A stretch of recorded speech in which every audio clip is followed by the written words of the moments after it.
Nice to meet you. I am Puck, the Pixie of Predetermination, and I'm very honored to welcome you to the Roguelike Rumbles.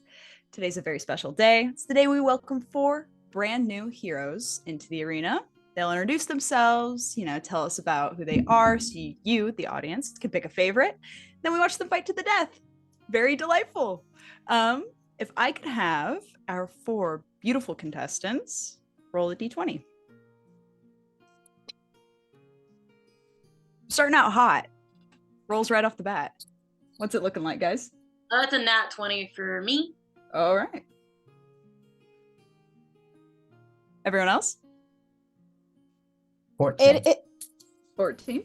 That is a 14 for me. Oh, who's got a better dex? I have +1. I have a +3. All right. Shereton's first. And then I also rolled a natural 20. Who's got a better dex? I only have a +1 though. Okay. I believe I have a +5. Yeah, I'll let you go first, honey. Don't you worry. Alrighty, so it seems like Stag's gonna get here first. You arrive to the Roguelike Tavern. Could you describe what your character looks like? Yes. So, hi. My name is Stag. Pronouns they them. I'm just, a little guy, kinda. If you can't tell, my antennae are here, and they're fuzzy. I have big eyes. I wear glasses. My favorite color is teal, obviously. That's important. Yes. And my wings are teal and black, and my clothing is also teal and black. They just go really well together, Mm-hmm. I'm also equipped with my trusty boomerang. Her name is Carla.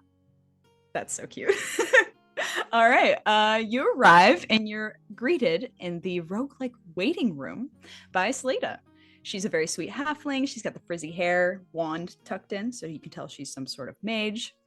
She hands you the paperwork that has to be filled out. This includes you being resurrected upon possible death, whether it's timely, untimely, your death during the rumble. Which seat in the waiting room do you take? There's a group of 4 in the middle, and then there's 4 along each wall. I think I'll take one against the wall that lets me see the doorway into the room. All right, you got it. And then next up is gonna be Shereton Creme. Could you describe your character as you come into the roguelike? Yes, Sarah Creme enters the roguelite. I am a mark of hospitality offling, so I am standing very proudly.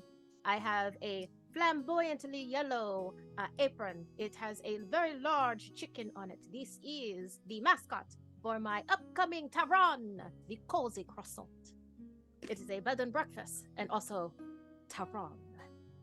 Sorry for the shameless plug, but not.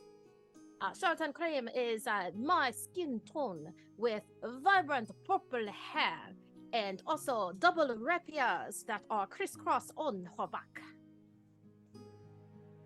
I love her so much. Okay. So yeah, you're gonna receive the same paperwork that Stag received. It's gonna have all of the information about the rumbles on it. We just need you to sign your life away really quick. Which seat do you take? Shereton produces a very flamboyant quill and signs her life away. Looking around the waiting room, she chooses the darkest corner. Alrighty. And if it is well lit, she chooses the seat next to the snacks. There were no snacks, but we can make that happen for you. Shereton pulls out snacks and sits in the darkest corner. So welcoming, it's so mysterious. Honey, you're gonna be coming in next. All right, so Honey rocks into the Roguelike Tavern. She is a yellow tiefling, but her color looks to be a little bit more on the muter side of yellow. And she is a druid, and she walks in, and you could tell that there's something a little bit off about her. She walks kind of with a little bit of a limp and a little bit like she doesn't really have control of all of her limbs 100% of the time. And if you get a closer look at her, you can see she's got this like almost honey like liquid kind of coming out of her ears and dribbling out of the sides of her mouth. And you can see and even hear a couple of bees that come out of like her ear and kind of fly around her and then go right back in the other ear. But yeah, that's her. Haunting. Where would you like to sit in the waiting room? Of course, you receive the paperwork that Salida gives you. And she will go ahead and sign her life away, no issues. Wonderful. Not like the first time she's been revived. And then she'll just go ahead and she'll just take the nearest seat to the door. Alrighty. And that's going to be, last but not least, Aberdeen. Hello. Aberdeen will walk in.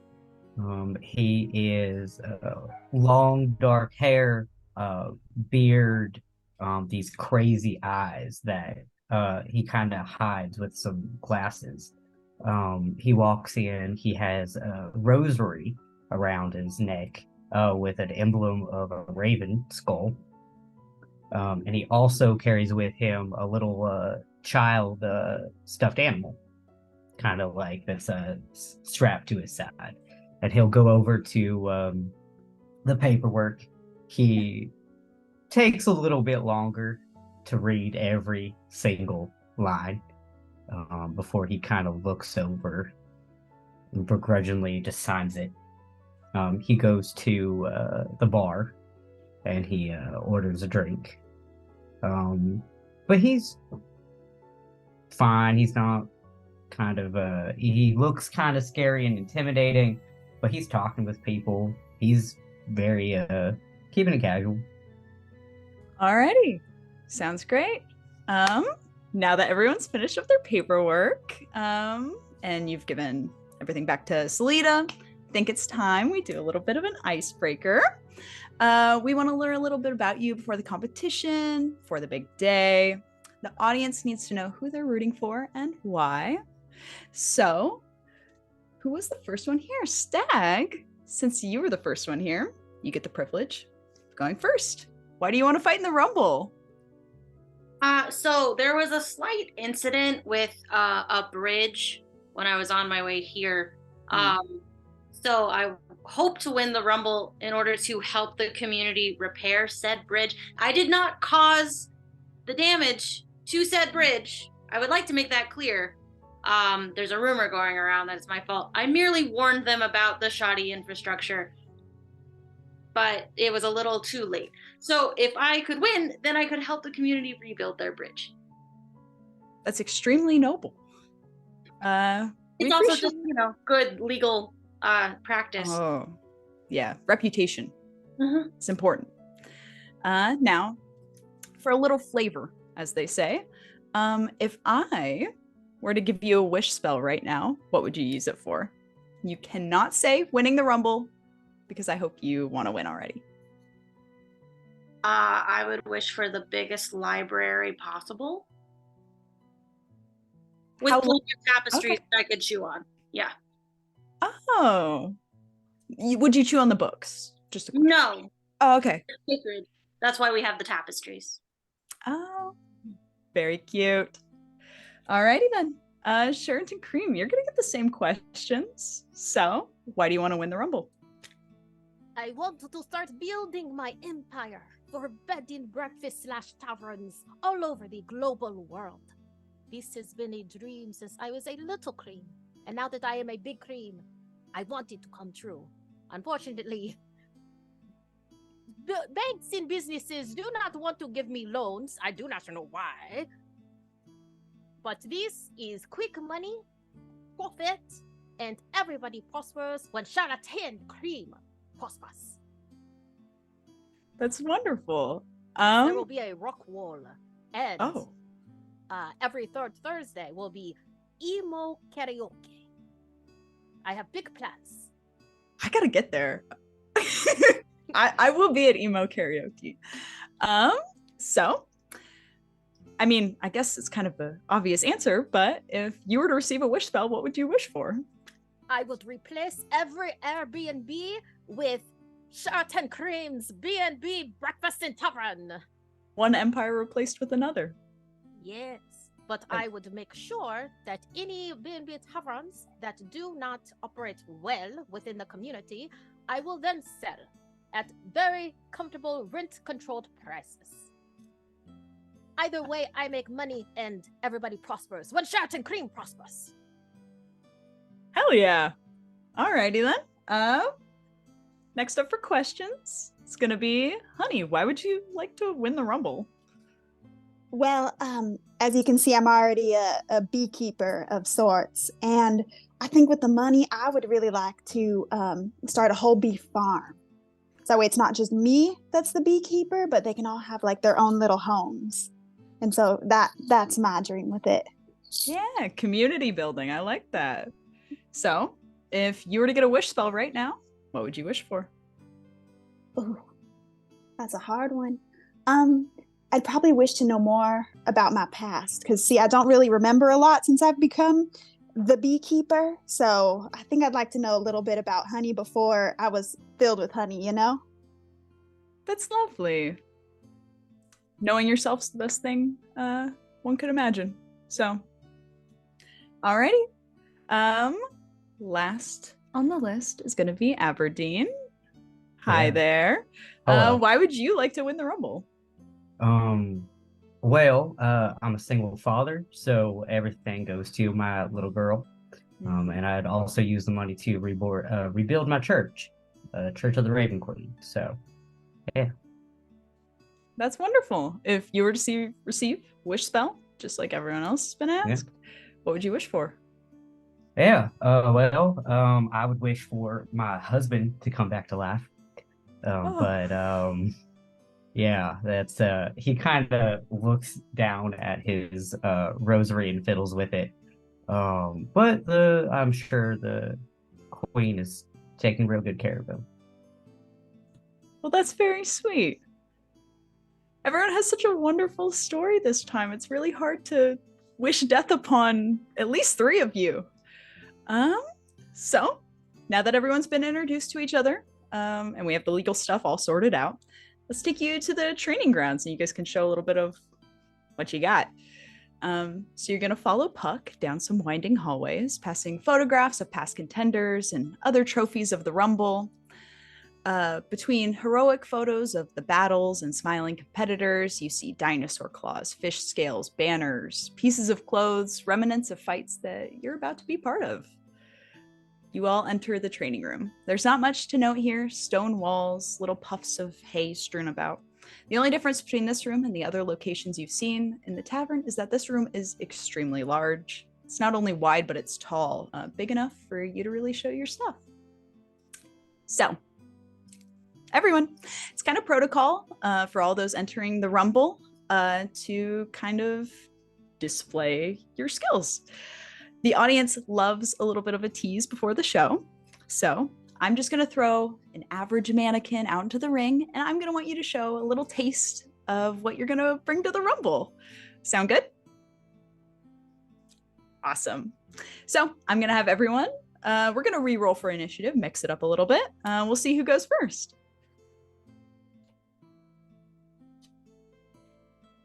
That would be an 11.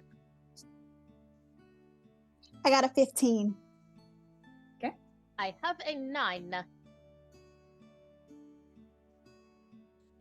6. Okay. 6. Alrighty then. So, a mannequin made out of it's got one of those little wood heads. It's got sticks sticking out of the side and a little hay bag of a body with the little target in the middle. Very classic little fighting opponent appears in the middle. So, Honey, don't be scared. We have a bunch of these. Do whatever you want to it. Okay, so you see she kind of walks over nearish in front of it with a little bit of a limp and kind of tries to stand up straight, kind of falls a little bit backwards and then gets her footing correct. And she kind of brings up both of her hands, and both of her hands burst into flames. And she goes ahead and she does a flaming sphere at the mannequin. Alrighty. It's not gonna fight back, and AC is not very high, so go roll for damage. Right. So I gotta grab more dice real quick. 2d6, and I only took out 1. More powerful than you thought you could be.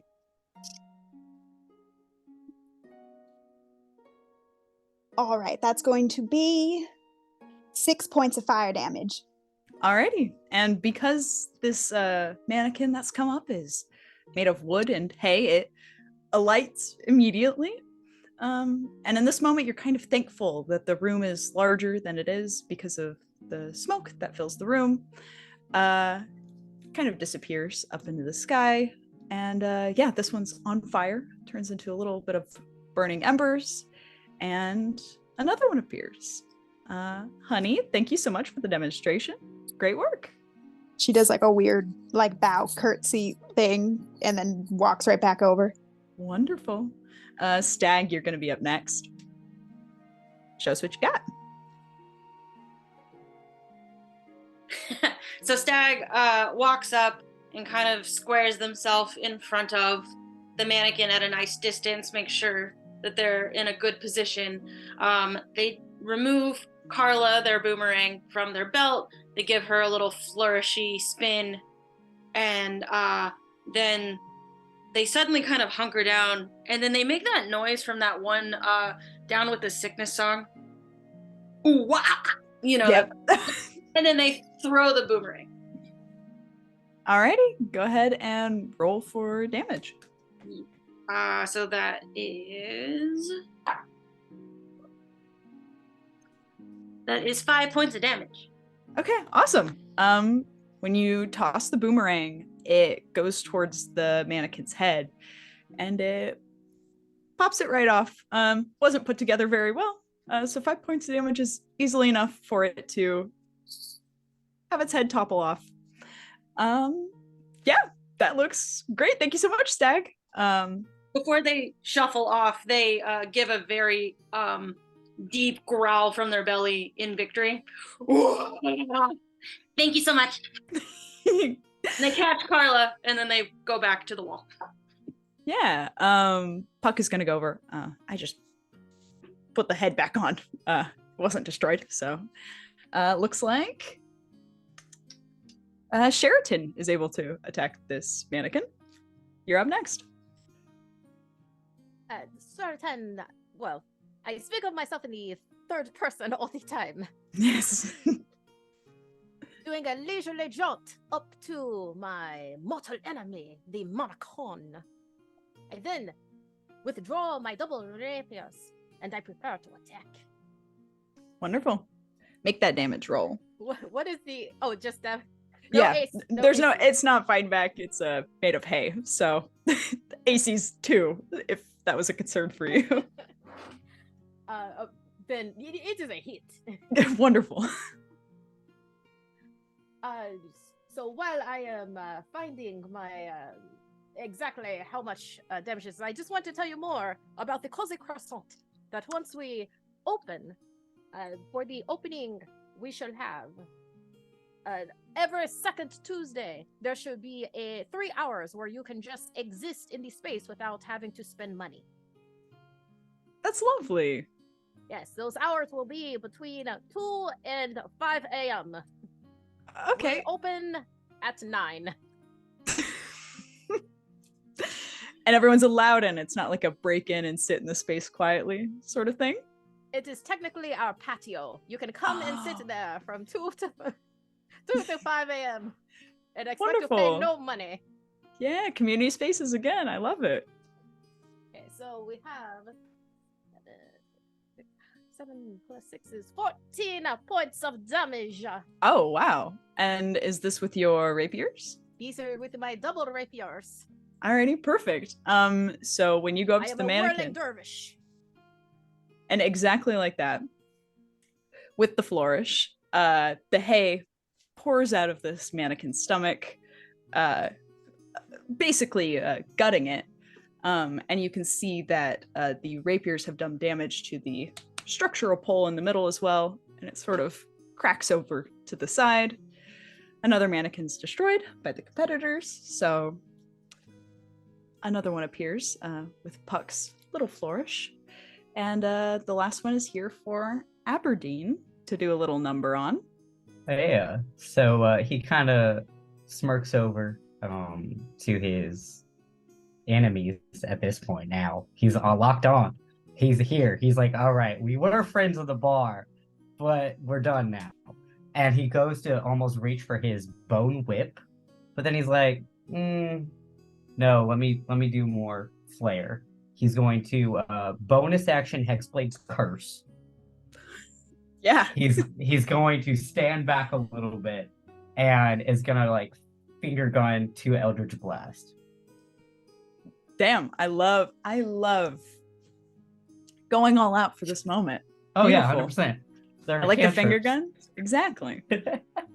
So that is 15 for the first hit. I assume they hit their mannequins.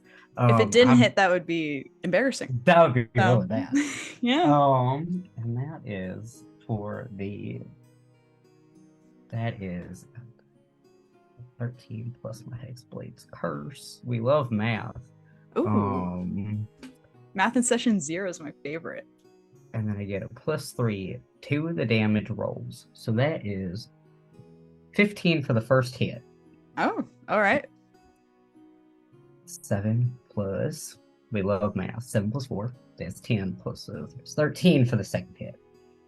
Alrighty, so that overall, 28 points of damage? Compared to everybody else's, this, almost, one might say almost overkill. Shatters. Oh, yeah. Shatters the mannequin. It blows back in splinters. Great. He doesn't look at it. He turns around. Whoa. Won't Okay. even look at the explosion. Forms into splinters, luckily away from everybody, as the blast pushes them backwards. Covers the wall in splinters. You hear everything. Ting, ting, ting, ting, ting, as the wood hits the ground. And thank you. At least I don't have to do a lot of cleanup anymore. Usually I'm hauling out full mannequins. Now I don't have to deal with it. So thank you very much. And yeah, great work, everyone. So I'm going to show you guys to your rooms so you guys can rest up before the rumble. And it's been wonderful meeting all of you. This is going to be, I think, a very interesting competition. A lot of determined heroes here. So can't wait to watch you kill each other. Rest up before the rumble. You guys are going to need it. And I will see you there. Thank you so much. Thank you. Any parting words? Oh yeah, this is the last time you guys are going to see each other before the rumble. Anything you guys want to say to each other? I'll just sleep with one eye open. Yeah. Safe, yeah. No matter how this comes out, I have coupons for each of you. So perhaps after you are revived, you can come to the Cozy Croissant and we can share an ale or an omelette. I accept bribery, so I quite like that. Well, our croissants are the best that you have ever had in Aberdeen. Wonderful. Love it. Aberdeen, honey, got anything to say before we head out? Yeah, I'm looking forward to seeing what you all can do in the ring. And I mean, if I die, my daughter's an orphan, so that's on you. No, you'll come back. No orphans. Oh, cool. Great. Awesome. Love that. We resurrect you. It's in the... yeah, that was in there. Cool. Yeah. I must have skipped that part. But, yeah. Well, I'm glad that you're willing to permanently die for a competition, though. For my daughter, in my heart. absolutely. Beautiful. That's so beautiful. Honey, anything to say before we head out? Bye. Oh, goodbye, honey. And goodbye to everyone. See you guys at the Rumble.